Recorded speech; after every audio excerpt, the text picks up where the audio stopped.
Once upon a time, in a quiet village nestled between towering mountains, there lived an old man named Elias. He was known far and wide as the wisest person in the land. People traveled from distant places to seek his advice, for he had a way of seeing the truth in every situation.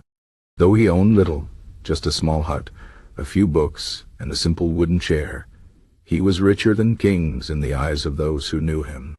His wealth was not in gold or silver, but in wisdom. One day, a young man named Marcus arrived in the village. He was strong, ambitious, and eager to prove himself.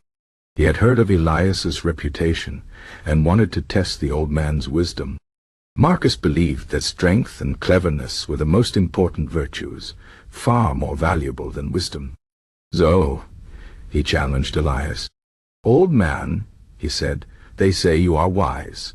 But what good is wisdom when the world belongs to the bold and the strong? Can wisdom put food on the table? Can it win battles or build empires?" Elias smiled gently and invited Marcus to sit with him.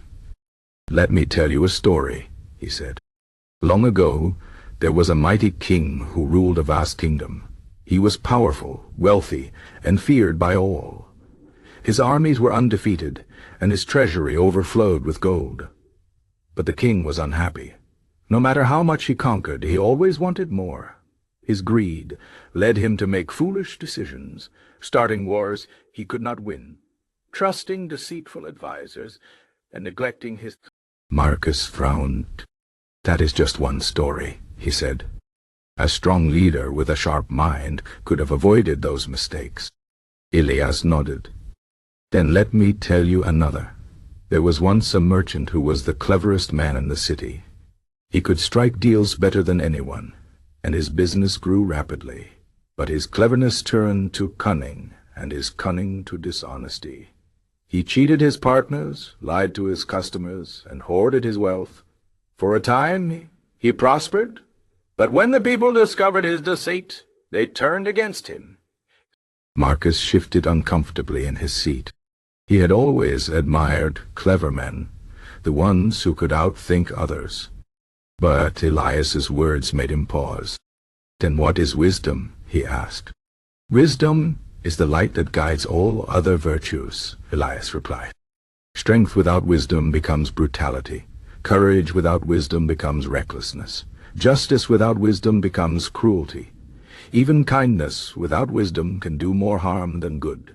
Wisdom is the virtue that teaches us when to act and when to wait, when to speak and when to listen, when to hold on and when to let go." Marcus was silent for a long time. Finally he said, "But how does one become wise?" Elias looked at the young man and sighed. "Wisdom is not gained overnight. It comes from experience, from failure, from observing the world, and learning from it. It comes from listening more than speaking, from questioning instead of assuming. Most importantly, it comes from understanding that no matter how much you know, there is always more to learn." From that day forward, Marcus stayed in the village. He became Elias's student, not to master wisdom, but to begin the lifelong journey of seeking it. Over the years he saw how wisdom shaped every aspect of life. He watched as wise farmers knew when to plant and when to harvest, as wise leaders knew when to fight and when to negotiate, as wise parents knew when to discipline and when to comfort. One evening, many years later, a new traveler arrived in the village. A proud, restless young man, much like Marcus had once been.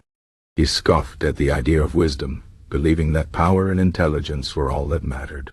Marcus, now older and grayer, simply smiled and said, "Let me tell you a story." And so the cycle continued. For wisdom is not just a virtue. It is the foundation upon which all other virtues stand. Without it, strength is wasted, knowledge is misused, and good intentions lead to ruin. But with wisdom, even the simplest life becomes meaningful, and even the greatest challenges can be faced with clarity and peace. In the end, The village thrived not because its people were the strongest or the smartest, but because they valued wisdom above all else. And though Elias was long gone, his lessons lived on, not in books or monuments, but in the hearts of those who understood that wisdom is the truest form of strength. And so, dear listener, ask yourself, do you seek power without guidance? Success without understanding? Or do you walk the path of wisdom, knowing that it is the only virtue that lights the way for all others? The choice, as always, is yours.